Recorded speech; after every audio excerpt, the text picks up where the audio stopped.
श्रीमद दत्तगिरी गोसावी चरित्र पुष्प दुसरे भाग पहिला। यदा यदा हि धर्मस्य ग्लानिर्भवति भारत अभ्युत्थानम् अधर्मस्य तदात्मानं सृजाम्यहम्। चरित्र नायकाचा जन्म व बालपण। हरिचरण गिरींपासून खानोलकरांच्या विशेषतः निवतकरांच्या भरभराटीला सुरुवात झाली ती 7व्या भगवान गिरींपर्यंत सारखी थोड्याफार चढउताराने चालूच राहिली। सांपत्तिक स्थिती फारच अप्रतिम होती असं नव्हे, परंतु लोक खाऊन पिऊन सुखी होते, अल्पसंतोषी होते, गिरीमठाला भजत। समाधी पुरुष त्यांचा संरक्षण करता होता। त्याच्या कृपाछत्राखाली निवतकर सदाचाराने कष्ट करून मिळवीत, त्याला स्मरून मिळवलेल्याचा विनियोग करीत। परंतु सदैव हे असंच कसं चालणार? घराण्याचं काय, राज्याचं काय किंवा स्थानाचं काय? महात्म्य सदाकाल थोडंच टिकतं, त्यांना उदयास्त असतात। शिवाजी महाराजांनी मराठेशाही किती भक्कम पायावर उभी केली, परंतु त्या महापुरुषाचं अवसान होतं न होतं तोच ती डळमळू लागली। औरंगजेबाच्या साम्राज्याला त्याच्या डोळ्यां देखत तडे गेली आणि तुमच्या आमच्या डोळ्यां देखत ज्याच्यावर कधीही सूर्य मावळत नसे ते बलाढ्य ब्रिटिश साम्राज्य स्वतःच मावळले। मग निवती मठाची आणि निवतकरांची ती काय कथा? असं जरी असलं तरी हरिचरण गिरींची पुण्याई मोठी। निवतकरांना अव्याहत 400 वर्ष सुखासमाधानाची गेली। 7व्या भगवान गिरींच्या कारकिर्दीच्या उत्तरार्धात स्थिती पालटली। काय झालं कुणास ठाऊक, पण निवतकरांची बुद्धीच फिरली। गिरीमठ म्हणजे सोनं प्रसवणारी हंसी, परंतु त्या गिरीमठाबद्दलच निवतकरांच्या मनात विकल्प आले। विनाशकाले विपरीत बुद्धी, आधी बुद्धी जाते मग वैभव जातं। निवतकरांची सुस्थिती होती, गुरढोरं होती, बेफाम होण्याइतपत संपत्ती नव्हती, पण 2 वेळांची ददातही नव्हती। श्री भगवान गिरींनी मठाची पुष्कळ भरभराट केली। मठातील प्राथमिक शाळेत अनेक निवतकर शिकून सवरून पोटापाण्याला लागले। 1840च्या सुमाराचा तो काळ अंदाधुंदीचा खरा, परंतु धाडसी माणसाला ती एक सुवर्णसंधीच। मुलाबाळांनी शिकून सवरून नशीब काढावं, निवतीच्या घोलात राहून त्यांचा उदय कसा होणार, अशी स्वाभाविक भावना वाढू लागली। भगवान गिरी आता वृद्ध झाले होते। मठाला मुलगा देण्याचा प्रश्न उपस्थित झाला, पण जो तो काकू करू लागला। गिरीमठाची परंपरा बंद पडावी असं कोणास वाटत नव्हतं, परंतु ती चालू राहण्यासाठी स्वतःचा मुलगा कोणी द्यावा? स्वतःच्या हाताने पोटचा गोळा गिरी बनण्यासाठी देण्यास कोणता व्यवहारी बाप तयार होईल?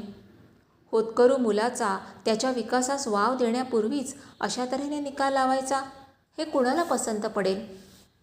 मनातील श्रद्धा नाहीशी झाली की हे असले व्यवहारी विचार माणसाला पछाडतात आणि मग त्याला स्वतःच्या शक्तीबद्दल फाजील गर्व चढतो।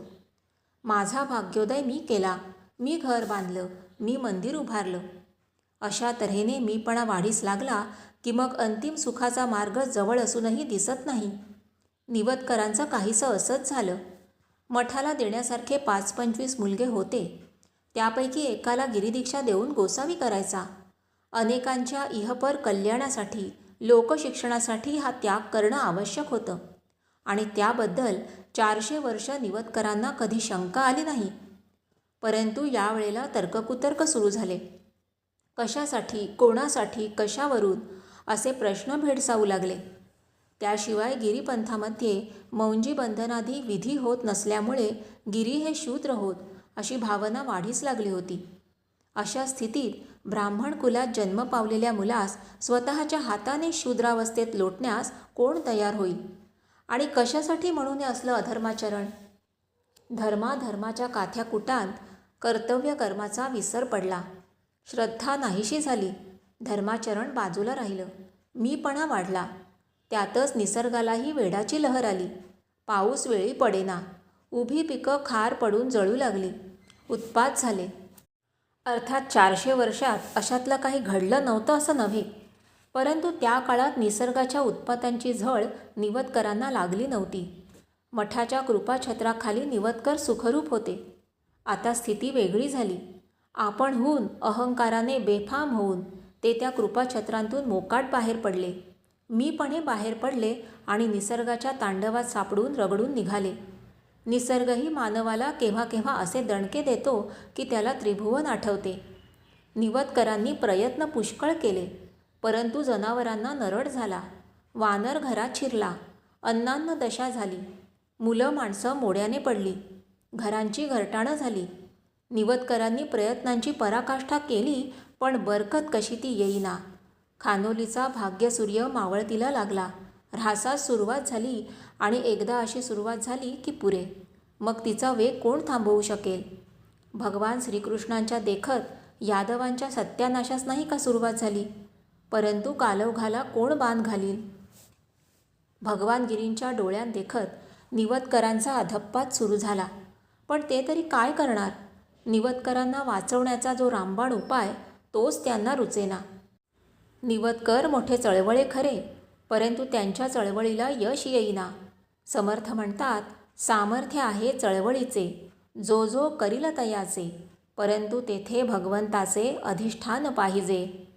मग करावे त्यात अपयश आल्यामुळे, करावे त्यात तडाखा बसल्यामुळे मन भडकले, भांबावून गेले आणि शेवटी भ्रष्ट झाले.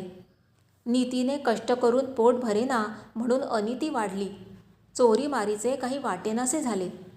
एकदा मनाचा नीतिबंध तुटला की माणसांना माणुसकी कशी राहणार? एकदा घसरटीला लागलं की हे असं होतं. आणि इतकं करूनही पोटाची विवंचना दूर होईना. 18 विश्व दारिद्र्य अगदी हात धुवून पाठीस लागलं. आपत्ती यायला लागली की ही अशी चारही बाजूनी येते.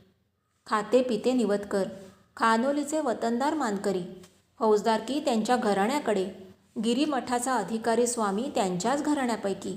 गावात त्यांचा दबदबा फार. सरकार दरबारी त्यांच्या शब्दास मान होता. जाणतेपणाचा मान त्यांना मिळत होता. पण जाणत्यांनीच जाणतेपणा टाकला. दैववशात त्यांच्याकडून गेला म्हणा पाहिजे तर. परंतु चंदनातून सुगंध गेला तर मग बाकी काय राहिलं? कर्णालंकार नाहीसे झाले आणि त्यांच्यासाठी पाडलेली भोक मात्र राहिली. निवतकरांचं हे अगदी असं झालं. सगळीकडे निराशेचा अंधार, जीवनातील जिवंतपणा हरपला. आणि हे सर्व भगवान गिरींसारख्या अधिकारी पुरुषाच्या देखत घडत होतं. स्वजनांचा क्षय पाहून त्या धीर पुरुषाचंही मन व्यग्र झालं. अशा बिकट प्रसंगी त्यांना गुरूंची आठवण झाली. श्री चिदानंदांचे वंशज बागलकर हे निवतीच्या गिरींना आणि सगळ्या खानोलकरांना गुरुस्थानी होते. भगवान गिरींच्या वृद्धापकाळी श्री चिदानंदांचे पणतू सखाराम विष्णू तथा सखोबा नाना बागलकर बागलांची राई मठाचे अधिकारी होते. ते गृहस्थाश्रमी होते खरे, परंतु वृद्धपणी त्यांनी संन्यास घेतला. श्री चिदानंदांच्या मठाबाहेरील बाजूस सखोबा नानांची समाधी आहे. भगवान गिरींनी सखोबांना बोलावून आणून सर्व स्थिती निवेदन केली व त्यावर उपाय विचारला. नाना म्हणाले, म्हापुरसा, निवतकरांचा कपाळच फुटला असा तर तेका कोण काय करील? पण माका वाटता सरतो इलाज म्हणन सगळ्यांका बोलावून परत विचारूचा. न जाणा समाधी पुरुष मठाक झील घालूची अजूनही कोणाक तरी बुद्धी देयत. भगवान गिरींना सुद्धा आशा वाटली की काय कोण जाणे, पण त्यांनी सखोबांच्या म्हणण्याप्रमाणे सर्व निवतकरांना एकत्र बोलावून त्यांना मठाला गिरी देण्यात सर्वांचं कसं कल्याण आहे हे समजावून सांगण्याचा प्रयत्न केला. मध्यंतरीच्या काळात निवतकरांचा वंशक्षय झाला होता. तरीही मठाला देण्यालायक मुलगे नव्हते असं नाही, परंतु प्रत्येक व्यवहारी बापाला हा निव्वळ वेडेपणा वाटू लागला. सगळेजण गांजलेले, सुबुद्धी कशी सुचणार? कोणीही मुलगा देण्यास तयार होईना. गोरखे अने प्रभू असेच गांजलेल्या निवतकरांपैकी एक होते. फारच गांजलेले होते. मोठे जमीनदार असूनही घरात 18 विश्व दारिद्र्य. व्यवहाराच्या बाबतीत तुकारामाचा अवतार. एक प्रकारच्या तंद्रीतच असत. पत्नीला मधून मधून उन्मादाच्या लहरी येत. मुलं पुष्कळ झाली, थोडी अल्पायुषीही झाली. वरील प्रसंगाचे वेळी त्यांना अनंत, गोविंद व विनायक असे 3 प्रौढ मुलगे होते. परंतु त्यांचा मठाला देण्यासाठी उपयोग नव्हता. गोरखेंना वाटू लागलं, आपल्याला जर आज लहान मुलगा असता तर आपण तो खास भगवान गिरींच्या हवाली केला असता. मठाचे पहिले 6 गिरी हे गोरखेंच्याच वकलांतीत होते. फक्त 7वे भगवान गिरी 7व्या वकलांतीत होते. गिरी परंपरा चालवण्याची जबाबदारी स्वतःवरच आहे असं गोरखेंना तीव्रतेने वाटू लागलं. आणि अशा विचारांच्या तंद्रीतच आपलं वय किती, स्थिती काय वगैरे गोष्टी विसरून त्यांनी धावत जाऊन भगवानगिरींचे चरण धरले व एक प्रकारच्या आवेशाने बोलले, आता जर मला मुलगा झाला तर मी त्याला मठालाच अर्पण करीन.